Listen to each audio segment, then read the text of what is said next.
Et je donne la parole à son Excellence Sergueï Lavrov, ministre des Affaires étrangères de la Fédération de Russie.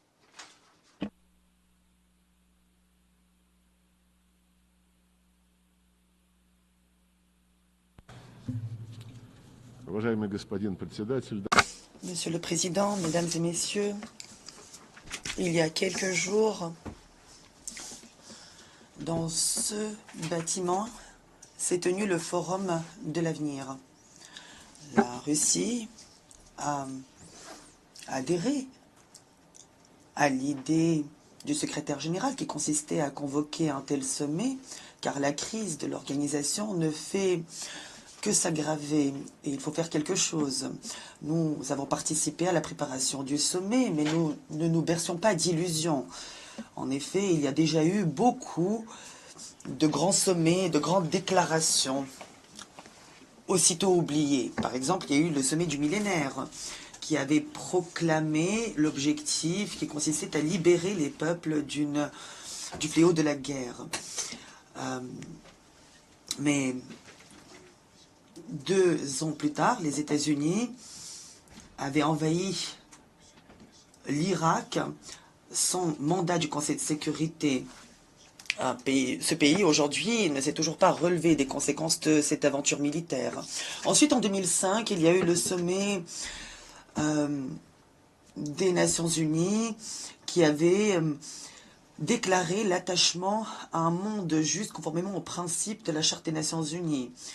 Mais cela n'a pas empêché les États-Unis et leurs alliés de pousser M. Saakashvili à déployer en 2008 une agression militaire contre les peuples d'Ossétie du Sud et les casques bleus, ou plutôt les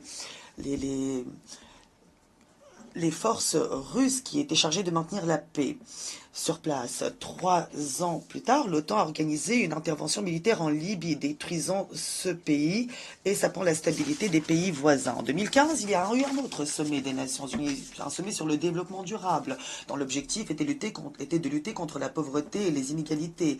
Mais regardez les statistiques du financement du développement dans les pays du Sud global et sur le transfert des technologies. À l'époque, Kofi Annan et Ban Ki-moon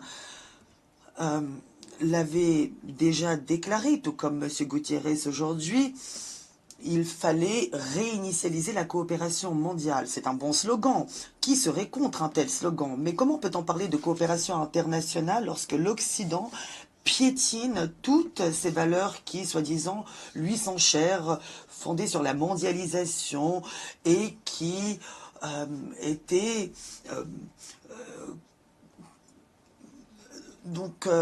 réaffirmées encore et encore du haut de toutes les tribunes?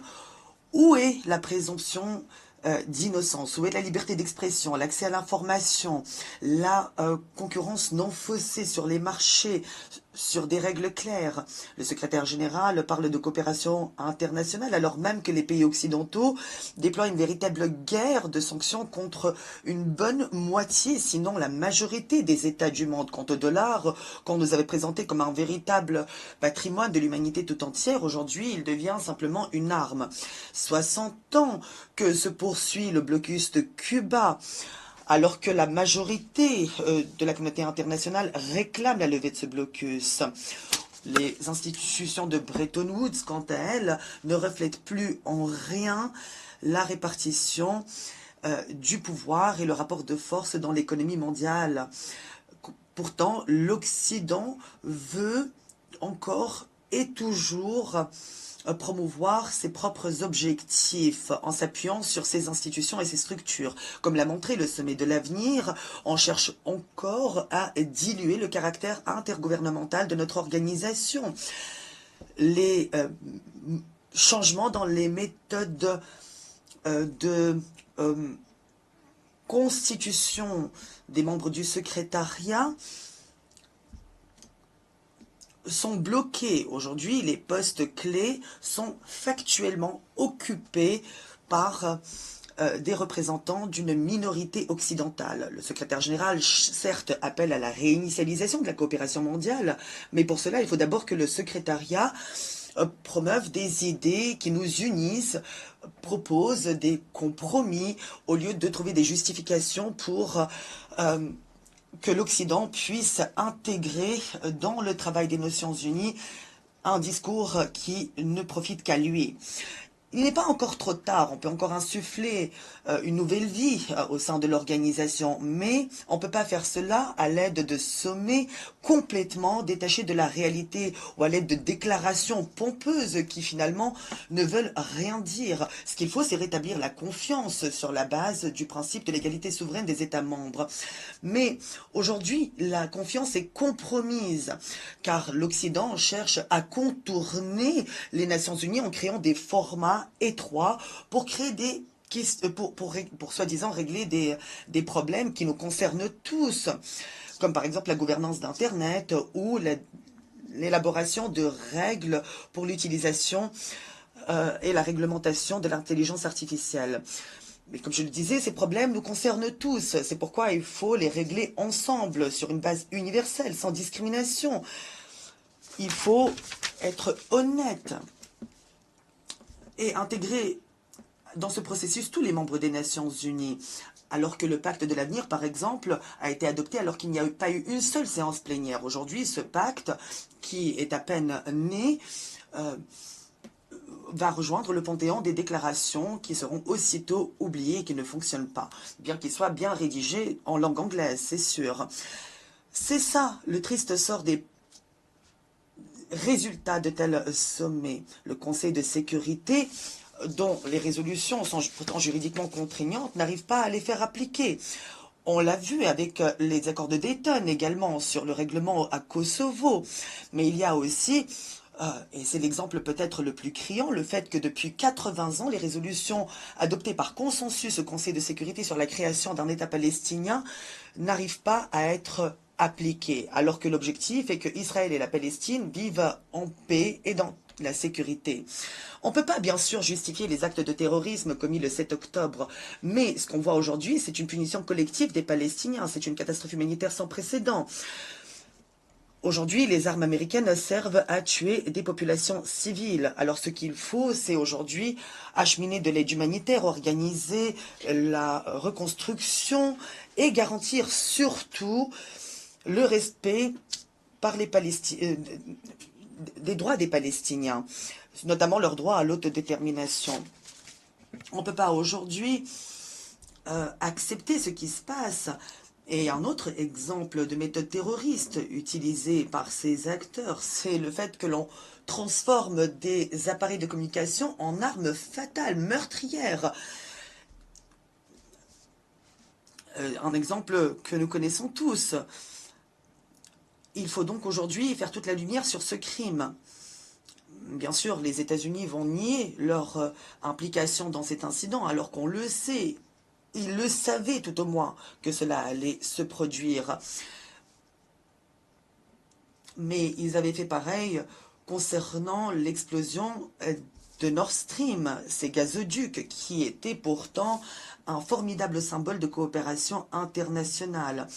À la suite de leur destruction, la capacité de l'Union européenne à être concurrentielle sur l'économie mondiale a été compromise pour de nombreuses années. À qui profite cela? Eh bien, aux États-Unis. Mais sur la conscience de l'Occident, il y a aussi d'autres crimes qu'il faut citer. Par exemple, le fait que l'on dissimule la vérité sur d'autres crimes odieux, comme la provocation à Boutcha ou l'empoisonnement de ressortissants russes en Grande-Bretagne et en Allemagne.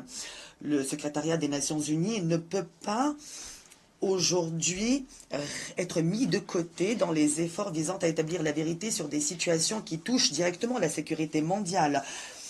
Il y a par exemple l'article 100 de la Charte des Nations Unies qu'il faut respecter. C'est pourquoi l'organisation est obligée aujourd'hui d'agir en toute impartialité, sans accepter d'instructions d'aucun gouvernement. Mais ce n'est pas ce que nous constatons. Il y a aujourd'hui des acteurs qui cherchent à séparer le monde en jardin fleuri d'un côté et en jungle de l'autre. Il y a ceux qui sont assis à la table et ceux qui se retrouvent sur le menu. Mais il ne faut pas oublier non plus toutes les autres situations comme l'Afghanistan. L'Afghanistan où l'Occident est entré, soi-disant, pour éliminer Al-Qaïda. Mais aujourd'hui, quel est le résultat? Il y a l'agression contre l'Irak, dont le résultat direct a été la création de l'EIL, la guerre en Syrie, qui a donné naissance à Jabhat al-Nusra, la destruction de la Libye a ouvert des portes au terrorisme dans la région sahélo-saharienne et a provoqué un afflux de migrants irréguliers en Europe sans précédent.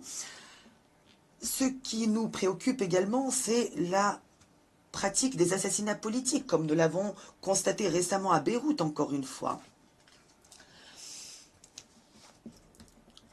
L'évolution de la situation dans le conflit arabo-israélien, au Yémen, dans les eaux territoriales de la mer Rouge et dans le golfe d'Aden, au Soudan et dans d'autres hotspots, comme on les appelle en Afrique, reflète un fait irréfutable. La sécurité doit être égale et indivisible pour tous.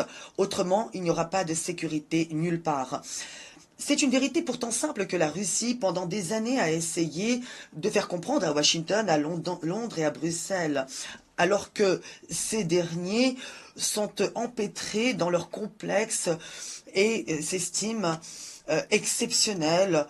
Ils agissent en toute impunité, malheureusement. Et pourtant, ils avaient promis de ne pas élargir l'OTAN. En 1999 et en 2010, ils avaient signé des documents officiels à l'issue de sommets de l'OSCE et se sont engagés à ne pas garantir leur sécurité au détriment de celle des autres. Mais, de facto, l'Alliance de l'Atlantique Nord, l'OTAN, depuis 3 décennies, mène une véritable expansion militaire et géopolitique en Europe et tente à s'implanter en Transcaucasie, en Asie centrale, créant une menace directe pour notre pays.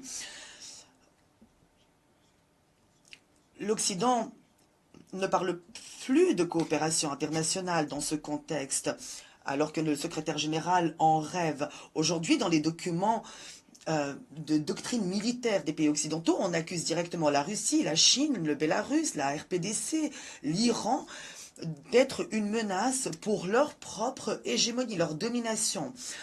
On a déclaré un objectif contre la Russie. On veut infliger à la Russie une défaite stratégique, comme Londres et Washington l'avaient déjà planifié en mai 1945, lorsqu'ils avaient élaboré, avant la fin de la Seconde Guerre mondiale, l'opération Unthinkable, impensable, pour détruire l'URSS.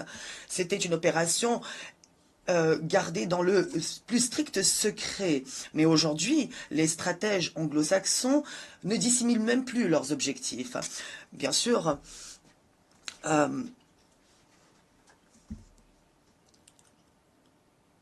ils essayent de vaincre la Russie en utilisant un régime néo-nazi à Kiev. Et ils préparent la Russie à un véritable suicide. Mais on comprend tous combien il est absurde de parler de défaite stratégique quand on parle d'un pays comme la Russie, qui est une puissance nucléaire, comme tout le monde le sait.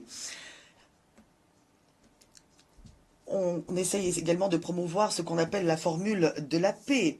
L'Occident parle sans honte de la Charte des Nations Unies. Elle invoque pour défendre, soi-disant, l'intégrité territoriale de l'Ukraine. Mais j'aimerais rappeler à nos collègues au secrétariat des Nations Unies que la charte ne parle pas seulement d'intégrité territoriale, elle parle aussi du respect des principes d'égalité et d'autodétermination des peuples. C'est ce qui a servi de base juridique au processus de décolonisation, qui n'est d'ailleurs pas achevé jusqu'à aujourd'hui.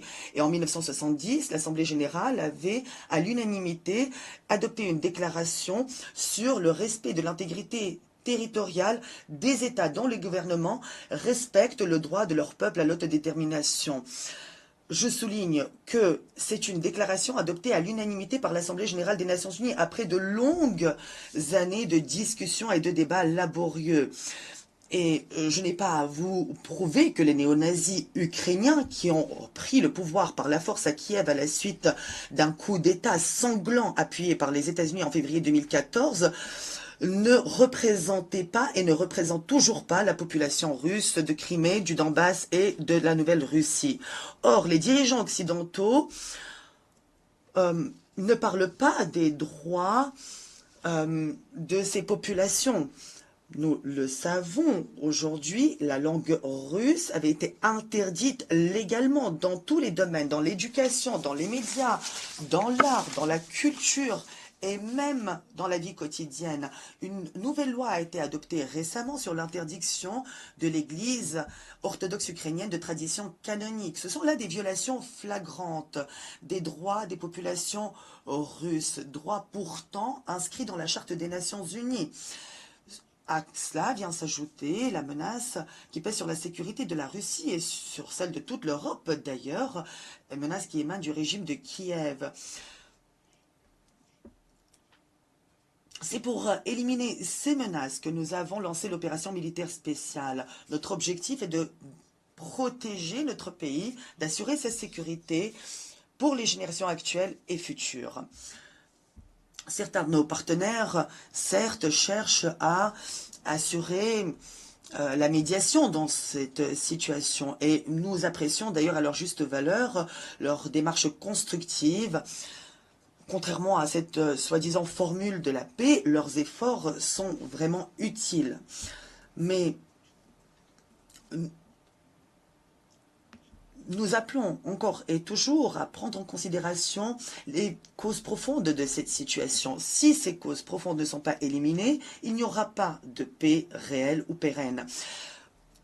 Pourtant, Vladimir Poutine, le 14 juin, avait proposé un plan réaliste de règlement de cette situation. Mais Kiev et leurs sponsors, et ses sponsors ont tout fait pour saper toute perspective de négociation. Cette agressivité et cette hypocrisie sans précédent de la politique occidentale vis-à-vis de la Russie anéantit toute perspective de coopération mondiale affirmée par le secrétaire général et bloque le fonctionnement de l'ensemble du système de gouvernance international, y compris au Conseil de sécurité. Ce n'est pas nous qui avons choisi de procéder de la sorte, ce n'est pas à nous d'assumer la responsabilité des conséquences de cette politique dangereuse. Pourtant, si l'Occident ne change pas de cap, eh bien, les conséquences se feront sentir partout dans le monde. La majorité des États dans le monde sait que la confrontation et l'hégémonie ne régleront pas les problèmes du monde. Ils ne font qu'entraver le processus de création d'un monde multipolaire qui devrait s'appuyer sur l'égalité des droits de tous, nations petites comme grandes nations. Il faut respecter la valeur de la vie humaine, l'égalité entre les hommes et les femmes, ainsi que le principe d'ingérence dans les affaires intérieures des États. D'ailleurs, ce principe n'a pas été inscrit dans le pacte et n'a pas été évoqué au sommet de l'avenir, car certains ont cherché à le bloquer, avec les États-Unis et leurs satellites en tête de liste. Le 18 septembre, il y a eu un forum à Saint-Pétersbourg, au cours duquel le président Poutine avait souligné la nécessité d'unir les efforts au nom du développement durable de tous et de la sécurité indivisible et égalitaire. Il est important que le Sud global et les pays d'Europe orientale fassent valoir leurs droits. Ils l'exigent depuis trop longtemps et ils doivent pouvoir et l'Orient aussi, de manière générale, doit pouvoir participer de manière plus constructive au règlement des problèmes du monde. Il y a l'Organisation de coopération de Shanghai, l'Union africaine, la CARICOM, la Ligue des États arabes, l'Union eurasiatique économique, la CEI, l'ASEAN, le Conseil de coopération des pays du Golfe et d'autres organisations qui pourraient jouer un rôle plus important. Il y a aussi les BRICS qui créent des possibilités d'harmonisation des approches pour trouver des mécanismes de coopération mutuellement bénéfiques qui ne seraient pas contrôlés par des acteurs extérieurs et ne seraient pas soumis à leurs diktats. Tous ces processus objectifs devront être pris en considération au G20 ou au G7. On ne pourra plus commander comme on l'a fait autrefois. Cette époque est presque révolue. Il faut aujourd'hui tirer les enseignements des expériences passées. Notre pays a lancé des initiatives en vue de créer une architecture inclusive de sécurité indivisible et égalitaire dans l'espace eurasiatique. Et j'aimerais souligner que c'est un dispositif qui est ouvert à tous les États, à toutes les organisations du continent qui seraient prêts à travailler de concert pour trouver des solutions acceptables pour tous en utilisant l'interconnectivité et les avantages concurrentiels de tout un chacun dans cet espace. D'ailleurs, une conférence internationale sera organisée bientôt à Minsk le 31 octobre et parlera de ces questions. Nous ne rejetons pas le dialogue avec l'Occident, il faut le dire. En juillet, sur proposition de la Russie, il y a eu des débats ouverts du Conseil de sécurité sur la question de la mise en place d'un ordre mondial plus durable et plus juste. Pour nous, il est important de continuer de discuter ici aux Nations Unies comme dans d'autres instances. Un ordre mondial plus juste suppose néanmoins une représentation plus large du Sud global au Conseil de sécurité des Nations Unies. Nous confirmons donc notre position à l'appui des candidatures du Brésil et de l'Inde et sur l'approbation des initiatives de l'Union africaine. Évidemment, on ne peut même pas parler d'octroyer des sièges supplémentaires aux pays occidentaux qui sont déjà surreprésentés au Conseil de sécurité. Quoi qu'il arrive, la Russie sera toujours du côté du travail collectif, du côté de la vérité, du droit, de la paix, de la coopération. C'est la raison pour laquelle il y a eu l'initiative du groupe des Amis du Venezuela pour la défense de la Charte des Nations Unies. Ces buts et principes sont d'actualité aujourd'hui comme ils l'étaient auparavant. Le plus important, c'est que ces principes soient respectés afin d'aller contre la confrontation.